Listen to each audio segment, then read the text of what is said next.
Apareci no jantar de 40º aniversário de casamento dos meus pais. Minha tia explodiu. Não toque na lagosta. Isso é pra família de verdade. Meu primo soltou um sorriso irônico. Jantares de $5.000 não são pra aproveitadores. Eu apenas sorri, peguei um pedaço e saí. Eles usaram o meu cartão pra fazer aquela reserva.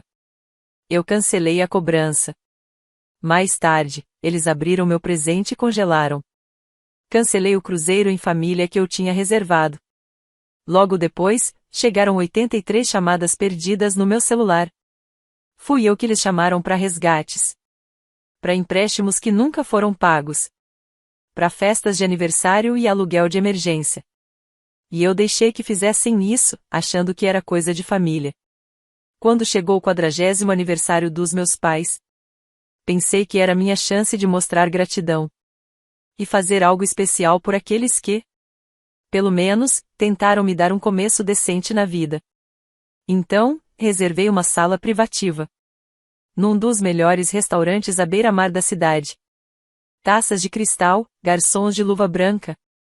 Uma vista tão linda que parecia pintura. Só a reserva custou $5.000. Mas eu disse a mim mesmo que valeria a pena. Cheguei um pouco atrasado e estava encerrando uma ligação de trabalho. A mesa já estava cheia, minha família toda sentada, conversando. O som dos talheres contra a porcelana ecoava nas paredes polidas. Meu lugar, bem no centro, estava visivelmente vazio. Minha tia Karen, a autoproclamada rainha da família, olhou para mim quando me sentei. A boca dela se contraiu por um segundo. Antes de forçar um sorriso. Peguei o prato de lagosta no centro da mesa. A joia da coroa da refeição. Quando Karen se inclinou e sussurrou com a voz cortante. Não toque na lagosta. Isso é pra família de verdade. Fiquei paralisado. Minha mão ainda pairando sobre as pinças prateadas. Por um segundo, achei que tinha ouvido errado. Então, à minha esquerda, meu primo Jake bufou. Se recostando na cadeira com aquele sorriso de universitário metido. Que ele nunca perdeu. Jantares de 5.000 não são para aproveitadores. Disse ele, girando a taça de vinho como se fosse o Gordon Ramsay. Olhei ao redor da mesa, sentindo o calor subir pelo meu pescoço. Minha irmã M, para quem eu paguei 3 meses de hipoteca no ano passado. Desviou o olhar, fingindo um interesse repentino pelas vieiras. Meu tio Frank que me ligou mês passado. Pedindo um empréstimo emergencial para manter o negócio falido de jardinagem. Riu baixinho, encarando o prato. Até meus pais, sentados na cabeceira, não moveram um músculo. Por um momento, me senti fora do meu próprio corpo. Assistindo aquela cena surreal. Essas pessoas, meu sangue, tinham acabado de me excluir. Num jantar que eu paguei. Numa sala que eu reservei. Numa comemoração que eu organizei. Tiveram a coragem de me tratar como um estranho. Como um convidado qualquer na minha própria festa. Soltei uma risada curta e amarga. Lentamente, com calma. Me inclinei, peguei um pedaço generoso de lagosta. Mergulhei na manteiga. E mordi, sem desviar o olhar do Jake. Mastiguei devagar, saboreando o gosto rico e amanteigado. Sentindo o silêncio cair como uma cortina. Coloquei o guardanapo na mesa. Empurrei a cadeira para trás. E me levantei. Sem dizer mais nada, virei as costas e fui embora. Os sussurros ecoavam atrás de mim, me seguindo pelo corredor. Descendo os degraus de mármore polido até eu sair. Para o ar quente da noite. Entrei no carro, o couro do banco rangendo sob meu peso. E fiquei ali por um instante, parado, com as mãos no volante. O coração batia forte, a mente acelerada. Mas uma calma fria e estranha tomou conta de mim. Eles quiseram traçar uma linha? Tudo bem. Eu faria questão de torná-la permanente. Antes mesmo de sair do estacionamento, liguei pro banco. Aquele jantar inteiro $5.000 estava no meu cartão. Uma ligação curta depois, a cobrança foi cancelada. Quando cheguei na garagem de casa, um segundo pensamento me ocorreu. E um sorriso lento se formou no meu rosto. O cruzeiro em família que eu tinha reservado como surpresa. Para os meus pais, uma viagem de luxo de 7 dias pelo Caribe. Com suítes privativas, excursões completas, tudo incluso. Entrei em casa, larguei as chaves no balcão. E abri o e-mail de confirmação. Alguns cliques, uma conversa rápida com o atendimento. E pronto, $20.000 apagados do manifesto. Fiquei olhando a confirmação de cancelamento chegar na minha caixa de entrada. Sentindo um alívio que eu não experimentava fazia anos. Servi-me de um uísque, me afundei na poltrona. E aí o celular começou a vibrar. O nome da minha irmã apareceu na tela. Depois o da minha tia. Depois o do Jake. As notificações pipocavam como uma máquina caça-níqueis ganhando o prêmio máximo. 83 chamadas perdidas até o dia seguinte. E aquilo foi só o começo. Eu esperava consequências, claro. Mas não imaginei que viriam tão rápido. Na manhã seguinte, meu celular parecia um campo minado de chamadas não atendidas. E mensagens de texto cheias de raiva. Ignorei todas. Preparei um café fresco. Sentei à minha mesa. E senti uma paz que não sentia havia muito, muito tempo. Era como soltar um peso no fundo do oceano. E ver as ondas sumirem. A primeira a aparecer foi minha irmã Amy. Surgiu na minha porta por volta do meio-dia. Com o rosto vermelho e os olhos agitados. Feito criança pega no flagra. Estava com os 3 filhos. Que imediatamente começaram a bagunçar meu hall de entrada. Batendo na mesa lateral onde ficava. A única foto de família que eu ainda não tinha guardado. Era dos meus meninos, antes da minha esposa acabar com tudo. Amy não perdeu tempo. Matthew, que diabos aconteceu ontem à noite? Ela disparou, com a voz trêmula. O restaurante disse que a reserva foi cancelada. E que o cartão não foi aprovado. Mamãe ficou tão envergonhada. Que a gente teve que sacar dinheiro só para pagar o vinho. Recostei na cadeira, tomando meu café. E vi os filhos dela começarem a puxar as almofadas do meu sofá. Deixei o silêncio pesar por uns segundos. Vendo Amy se contorcer, o rosto dela ficando ainda mais vermelho. Ah, eu disse, por fim, colocando a caneca na mesa. Deve ter sido um mal-entendido. Talvez a família de verdade devesse ter resolvido isso. A boca dela se abriu, os olhos arregalados. Como se eu tivesse dado um tapa. Por um momento, achei que ela fosse mesmo se desculpar. Talvez até demonstrar um pingo de vergonha. Por como todos se voltaram contra mim. Em vez de se desculpar, ela se endireitou. Tentando recuperar aquele ar de superioridade presunçosa. Ao qual eu já estava bem acostumado ao longo dos anos. Isso não teve a menor graça, Matthew, ela rebateu. A mamãe e o papai ficaram humilhados. Tiveram que pedir desculpas para os funcionários do restaurante. Você faz ideia de quanto custa aquele lugar? Inclinei-me na direção dela e a encarei. Sim. Eu sei. Fui eu quem fez a reserva. Ela abriu a boca, mas depois fechou. E devagar, o entendimento foi se formando em seu rosto. Levantei-me e cruzei os braços. Já que estamos nesse assunto. Talvez você devesse dar uma olhada no seu e-mail. Ela franziu a testa, pegou o celular. E começou a deslizar o polegar pela tela. Fiquei observando quando seu rosto empalideceu. A cor sumindo das bochechas. Ao ver o aviso de cancelamento. O cruzeiro em família. Aquele que eu tinha reservado como surpresa. Aquele que eles provavelmente já estavam se gabando pros amigos. Tinha sido cancelado. Matthew, ela sussurrou. A voz de repente baixa, trêmula, quase frágil. Por quê? Por que você faria isso? Aproximei-me, minha voz fria, firme. Cada palavra carregando anos de frustração reprimida. Porque eu cansei.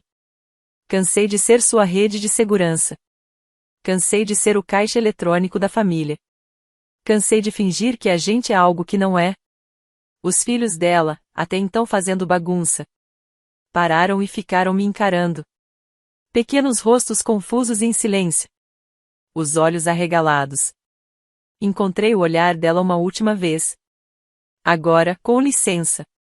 Tenho uma reunião. Segurei a porta aberta. Depois de um longo instante paralisada, ela finalmente chamou os filhos, que saíram olhando para trás como se estivessem vendo um estranho. Fechei a porta atrás deles. O som dos passos deles se afastando ainda pairava no ar. Voltei para minha mesa, e o celular tocou de novo. Desta vez, uma mensagem da minha tia Karen. Ingrato. Depois de tudo que fizemos por você? É assim que retribui? Ri sozinho, uma risada curta e sem humor. Joguei o telefone no sofá e fui pro meu escritório. Se eles achavam que aquilo era o fim, não faziam ideia do que ainda estava por vir. Levaram só alguns dias para minha família sentir o peso real do que eu tinha feito. As ligações desesperadas e as mensagens raivosas diminuíram. Mas o silêncio que ficou era pior. Era como o silêncio antes da tempestade. A primeira tentativa de reconciliação veio do meu primo Jake, o mesmo que tinha me chamado de aproveitador por causa da lagosta. Eu estava no escritório, finalizando uma apresentação para um cliente, quando o celular vibrou com o nome dele. Deixei tocar até parar. Alguns segundos depois, outra notificação, mensagem de voz. Coloquei no viva voz e me recostei na cadeira, enquanto a voz dele enchia o ambiente. Olha, Matt. Acho que tudo foi um mal-entendido, sabe? Aquele lance no jantar foi só uma brincadeira, cara. Você sabe como a Karen fala besteira o tempo todo. Não leva pro lado pessoal. Senti um sorriso amargo crescer no canto dos lábios. Claro. Agora que os brindes acabaram. De repente era só uma brincadeira. A mensagem continuava. E o tom dele ia mudando. Do riso forçado ao desespero mal disfarçado. Olha, cara, aquele negócio do cruzeiro. Você precisa resolver isso. Você sabe como meus pais estavam animados. Eles estão surtando. Me liga, beleza? Apaguei a mensagem, balançando a cabeça. Era como se eles simplesmente não entendessem o conceito de consequência. Durante anos, me exploraram.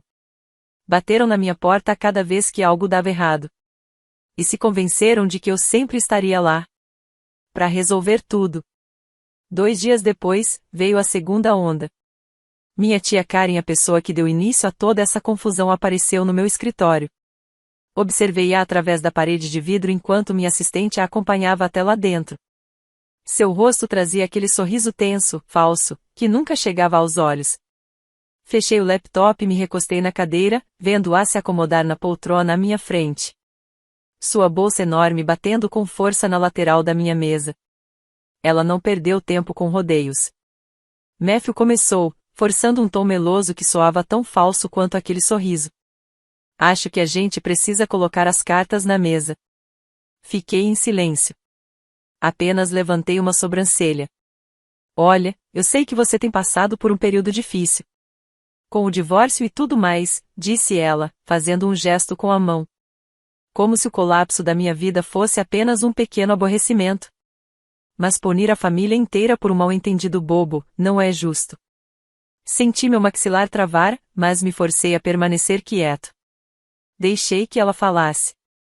Deixei que cavasse o próprio buraco. Seus pais estão arrasados, continuou. Você os envergonhou na frente de todo mundo. E agora essa história do cruzeiro. Matthew, eles são velhos demais para aguentar esse tipo de abalo emocional. Ela se inclinou, abaixando a voz como se fosse me contar um segredo terrível. Você sabe como o coração da sua mãe é frágil. Você não vai querer isso na sua consciência, vai? Pronto. Lá estava. A velha cartada da culpa. A mesma manipulação que eu escutava desde adolescente. Quando era convocado para levar todo mundo ao aeroporto nas férias de graça. Como se fosse minha obrigação. Encarei-a firme, sustentando o olhar em silêncio por um longo momento.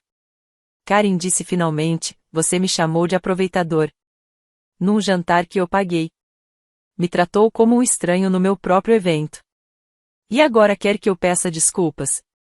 Ela piscou, por um instante, como se perdesse o equilíbrio. Mas logo se recompôs, e aquele sorriso de fachada só tremeu por um segundo. Ah, vamos lá. Você sabe que não foi isso que eu quis dizer. Somos uma família. Família briga e depois faz as pazes. Inclinei-me para a frente, minha voz baixa, firme e fria. Família não te derruba e depois ri na sua cara quando você finalmente revida. Ela se incomodou, apertando com força a alça da bolsa. O couro falso rangeu sob a pressão dos dedos. Por um momento, achei que ela fosse mostrar o que realmente pensava. Que deixaria cair a máscara. Mas, claro, ela a reposicionou com perfeição. O sorriso plástico voltou ao lugar. Tudo bem, disse ela, levantando-se de repente. Fica com a razão então, Matthew. Mas não venha chorar no nosso ombro quando perceber o quão sozinho você ficou. Virou nos calcanhares e saiu batendo os saltos no piso polido. Minha assistente me lançou um olhar apreensivo. Quando a porta se fechou atrás dela. Mas eu apenas a ignorei e voltei a focar no meu laptop. Poucos minutos depois, o celular tocou de novo. Uma nova mensagem, dessa vez do meu pai. A primeira coisa que ouvi dele desde aquela noite no restaurante. Filho, precisamos conversar. Isso já foi longe demais. Deixei o celular cair de volta na mesa. A tela piscou uma vez antes de se apagar. Eles ainda não tinham entendido. Achavam que era só mais uma rodada do eterno drama familiar. Que bastariam alguns pedidos de desculpas. E abraços mornos para que tudo voltasse ao normal. Eles não faziam ideia do que ainda estava por vir. Passou-se uma semana, e o silêncio vindo da minha família era quase ensurdecedor. Mas eu os conhecia bem demais para acreditar que simplesmente iriam recuar em silêncio. Eles estavam se reagrupando, arquitetando o próximo passo. Tentando encontrar uma forma de me puxar de volta para o redemoinho. O primeiro sinal real de desespero apareceu quando minha mãe ligou. Deixei cair direto na caixa postal, já esperando mais uma daquelas chantagens emocionais. Mas a mensagem que ela deixou me pegou de surpresa. Matthew, meu querido, por favor, me liga. Estou com saudade. Estou preocupada com você. Franzi a testa e escutei de novo. 2 vezes. Não era o tom estridente e acusatório que minha família costumava usar quando queria algo. Havia um medo genuíno na voz dela, um medo que eu não ouvia há anos. Ainda assim, apaguei a mensagem. Disse a mim mesmo que já tinha lidado com manipulação emocional o suficiente para reconhecer uma armadilha quando via uma. Mas não parou por aí. 2 dias depois, estacionei na garagem e vi o velho Chevy do meu pai parado na calçada. Fazia anos que eu não via aquele carro enferrujado, com a pintura descascada, no meu bairro. E lá estava ele, o homem que me ensinou a dar nó de pesca e a dirigir com vara. Sentado na minha escada da frente, com uma carranca profunda no rosto marcado pelo tempo. Desliguei o motor, saí do carro e joguei as chaves de uma mão para outra enquanto me aproximava. Ele se levantou, enfiando as mãos nos bolsos do velho casaco. Ainda manchado de graxa em alguns pontos. Matthew, disse ele, com a voz rouca, precisamos conversar. Lutei contra a vontade de revirar os olhos. Era típico dele, aparecer sem avisar, invadir meu espaço, me forçar a um confronto. Destranquei a porta e entrei sem dizer nada. Ele hesitou por um instante na varanda. Mas acabou me seguindo, e a porta se fechou atrás dele. Olhou ao redor com atenção, observando as linhas limpas da minha casa. O piso brilhoso, os móveis de couro escuro. Um contraste gritante com o caos apertado e barulhento da casa dos meus pais. Bonito lugar, murmurou, jogando-se em uma das poltronas como se estivesse em casa. Apoiei-me contra a ilha da cozinha e cruzei os braços. O que você quer, pai? Ele hesitou, passando a mão calejada pela barba por fazer. Por um segundo, achei que ele fosse, de fato, se desculpar. Que talvez reconhecesse, ainda que minimamente, os anos em que aguentei calado. Mas, claro, não foi isso que aconteceu. Ele soltou um longo suspiro. Olha, sua mãe está um trapo. Quase não dorme mais. Fica se perguntando o que houve com você. Ela sente como se você tivesse virado as costas para a família. Senti meus dentes se apertarem. Minhas mãos agarrando a beirada fria da bancada de granito. Eu não virei as costas para ninguém, respondi, firme. Eu só decidi parar de ser o saco de pancadas de vocês. Ele levantou a cabeça de repente, os olhos se estreitando. Saco de pancadas? Você tem uma casa dessas, um ótimo emprego. Nunca pedimos nada que você não pudesse dar. Soltei uma risada curta, amarga. Vocês me tratam como um caixa eletrônico ambulante há anos. Acha que eu não percebi os empréstimos em que nunca voltaram? As viagens de culpa, as provocações disfarçadas em cada reunião de família? Ele se levantou abruptamente, o rosto contorcido. Somos uma família, Matthew. Famílias se ajudam. Você tem tudo isso aqui, disse, gesticulando ao redor. E vai negar uma ajudinha quando a gente precisa? Afastei-me do balcão e encarei ele de frente. Eu não sou sua rede de segurança, pai. Não sou seu plano de aposentadoria. E muito menos o colchão para todas as decisões erradas que essa família toma. Ele me encarou com raiva, mas havia algo mais ali também. Um traço de medo. Por um momento, pensei que ele fosse repetir o que fez quando eu era adolescente. Quando ousei dizer não pela primeira vez. Achei que ele fosse levantar a mão de novo. Mas então, seus ombros caíram. E ele soltou um longo suspiro, trêmulo. Tudo bem, disse ele, com a voz subitamente baixa, quase derrotada. Tudo bem, se é isso que você quer. Ele me contornou e caminhou em direção à porta.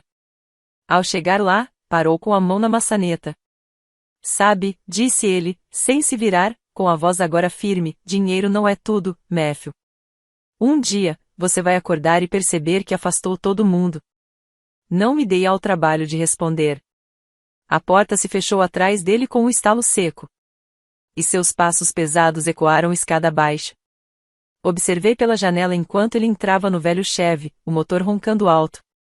Antes de arrancar e desaparecer rua abaixo, deixando para trás uma leve nuvem de fumaça. Fiquei parado ali por um bom tempo. De repente, a casa pareceu grande demais, silenciosa demais. Eu queria sentir alívio, liberdade, mas, em vez disso, uma dor oca se instalou no peito. Aquela dor estranha que só aparece quando a gente finalmente corta o último fio. Que nos prende a um passado do qual deveríamos ter nos libertado anos atrás. Mas não havia mais volta. Mas alguns dias se passaram. O silêncio da minha família começou a se parecer com uma tempestade se formando à distância. Lenta, mas inevitável. Fiquei esperando por outra visita inesperada. Ou uma enxurrada de mensagens recheadas de culpa. Mas isso nunca aconteceu. As consequências, porém, encontraram outro caminho para me alcançar. Começou com a tia Karen. Eu estava na academia, no meio de uma série brutal de levantamento terra. Quando meu celular vibrou no banco ao lado. Ignorei no início, mas ele não parava de vibrar. Finalmente larguei a barra, sequei o rosto com a toalha e olhei a tela. Karen, você sabe que é patético o jeito como está agindo. Virar as costas para a família? Vergonhoso. Todo mundo sabe que você só está assim porque sua esposa te deixou. Fiquei olhando a mensagem, as palavras queimando na minha mente. Clássico da Karen, pegar o ponto mais doloroso da minha vida e torcer como uma faca. Guardei o telefone no bolso, as mãos tremendo de raiva mal contida. Mas não acabou aí. Quando voltei para o carro, havia mais 3 mensagens. Jake, ouvi dizer que você ainda está de mau humor. Você sempre foi fraco. Foi por isso que ela te deixou. M, minha mãe está chorando há dias. Espero que você esteja feliz com o que fez. Karen, de novo você pode ter dinheiro, mas vai acabar sozinho. Agarrei o volante com força, os dedos afundando no couro até ele render. Eles estavam tentando me cercar? Me puxar de volta para a mesma armadilha emocional que usaram por anos. Mas, dessa vez, algo dentro de mim tinha mudado.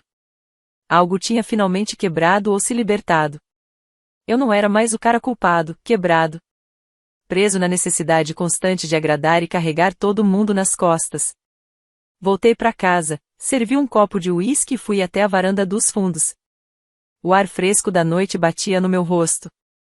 A solidão, pela primeira vez, parecia paz. Peguei o celular e abri o antigo grupo de família, aquele que eu havia silenciado meses atrás. Bastaram alguns segundos para ver que a fofoca já tinha se espalhado. Eu era o vilão da vez. O filho ingrato que cortou laços sem razão. O fracassado cujo casamento acabou porque ele não sabia lidar com a própria vida. Tomei um gole lento e longo do uísque, sentindo o calor da bebida se espalhar pelo peito. Eles achavam que tinham vencido. Mas eu ainda tinha uma última carta para jogar. E estava mais do que na hora de colocá-la na mesa. Abri meu laptop e entrei nos documentos que sempre mantive guardados com cuidado. Aqueles que elaborei anos atrás, quando meu negócio finalmente decolou. Sempre planejei deixar uma parte significativa para os meus pais. Ajudar os filhos da minha irmã com a faculdade. Criar um fundo para beneficiar toda a família. Parecia o certo a se fazer, uma forma de cuidar das pessoas que eu amava, mesmo que elas nem sempre tivessem merecido. Cliquei pelas páginas, meu cursor pairando sobre a linha que listava os meus beneficiários. Então, com alguns toques decididos, apaguei todos os nomes deles. Cada centavo do meu patrimônio, tudo que construí, agora iria para instituições de caridade. Recostei-me na cadeira. O coração batia forte, uma mistura estranha de liberdade e encerramento me atravessava o peito. Eles me empurraram até esse ponto. Pegaram tudo o que eu tinha de bondoso e transformaram em algo torcido, feio. Fechei o laptop, virei o resto do uísque no copo e fiquei ali, observando o sol se pôr no horizonte. O céu queimava em tons dourados e laranja, como se estivesse em chamas. Como se tivesse sido ensaiado, o telefone vibrou ao meu lado. Mais uma mensagem, desta vez, do meu pai. Pai, chega. Volta para casa. Vamos resolver isso. Deixei a mensagem sem abrir. A tela escureceu lentamente. Enquanto eu colocava o celular de lado. Eles ainda achavam que isso era um jogo. Um ciclo interminável de explosões e reconciliações. De palavras duras seguidas por abraços forçados. Eles achavam que eu voltaria como sempre. Cabeça baixa, bolsos abertos, coração disposto a perdoar. Mas estavam errados. Poucos dias depois da mensagem do meu pai, a jogada final aconteceu. Era um domingo de manhã. A luz do sol atravessava as persianas e tudo parecia estranhamente calmo. Eu estava no meio da minha segunda xícara de café, quando a campainha tocou. Abri a porta e lá estavam eles. Meus pais, parados na varanda. Minha mãe segurava a bolsa com força. Os olhos vermelhos e inchados. Meu pai estava ao lado dela, tenso, o maxilar travado.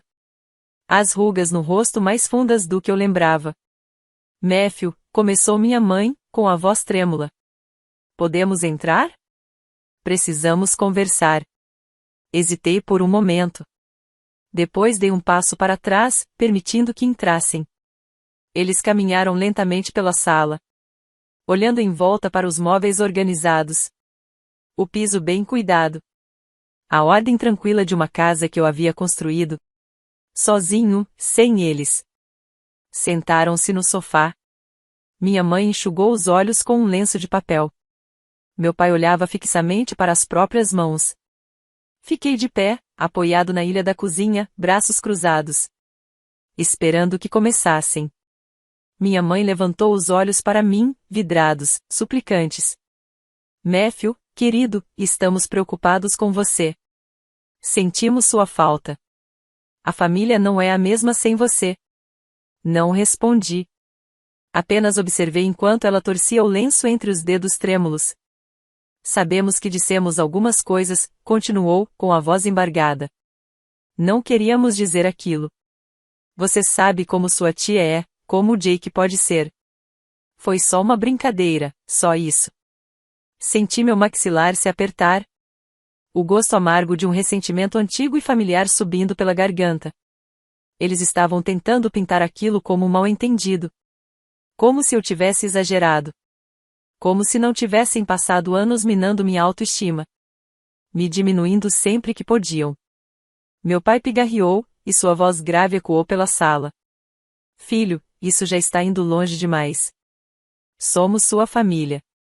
Não podemos deixar que algumas palavras duras nos separem assim. Respirei fundo, forçando-me a manter o controle. Palavras duras? Repeti, com a voz mais áspera do que eu pretendia. É isso que você acha que foi? Só palavras duras? Meu pai estremeceu levemente, e seu olhar endureceu. Você está agindo como uma criança, Matthew. Acha que nos cortar da sua vida te faz mais forte? Isso só te deixa sozinho. Dei um passo à frente, o sangue pulsando alto nos meus ouvidos. Eu estou sozinho porque vocês me empurraram para isso. Me trataram como uma carteira ambulante, um plano reserva, uma piada. Acha que eu não percebia os cochichos nos jantares de família? O jeito que você revirava os olhos sempre que eu falava da minha vida? Vocês me transformaram em um estranho. E agora esperam que eu volte rastejando. Minha mãe começou a chorar de novo, apertando o lenço com tanta força que os nós dos dedos ficaram brancos. O rosto do meu pai se contorceu, os músculos da mandíbula tremendo, lutando para encontrar uma resposta. Matthew, disse ele, com a voz baixa e tensa. Somos sua família. Você nos deve isso. Uma risada fria escapou dos meus lábios, sem humor. Eu devo uma? Repeti, sentindo os olhos arderem. Eu já dei mais do que vocês jamais mereceram.